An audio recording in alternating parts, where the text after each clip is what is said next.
barnaamijkan maamuuska macaamiilka waa markiisii afraad oo macaamiisha aanu abaalmarinayno.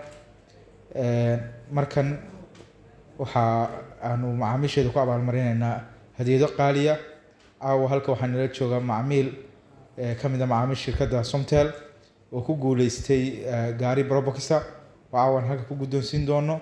Sidoo kale waxaan guddoonsiin doonaa macaamiisha hadiyado kala duwan ay ka mid yihiin Smart TV, mobile, smart mobile iyo qasaalad, talaakad, saddexba itemskaas oo dhan baanu halkan ku guddoonsiin doonaa macaamiisheeda. Somtel mar walba waxay u taagan tahay inay macaamiisheeda ka farxiso, mar walba waxay u taagan tahay inay macaamiisheeda wax ku celiso. Somtel qaamuuskeeda wuxuu ku qeexaa macmiil inuu yahay boqor. Mar walbana waxay u taagan tahay inay macaamiisheeda aad iyo aad u maamuusto, abaalmariso. Ma laha markii ugu horreysay ee Somtel ay macaamiisheeda abaalmarinayso, mana noqonayo markii ugu dambeysay. Waa barnaamij socon doona, macaamiisheeda waxaan leenahay ka faa'iideysta. Runtii shirkadda Somtel horey bay u maamustay macaamiisheeda.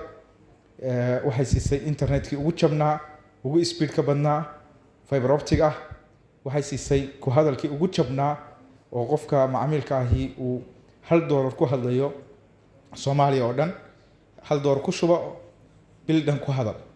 Waa shirkadda kaliya ee adeegaas bixisa oo macaamiisheeda ugu turta.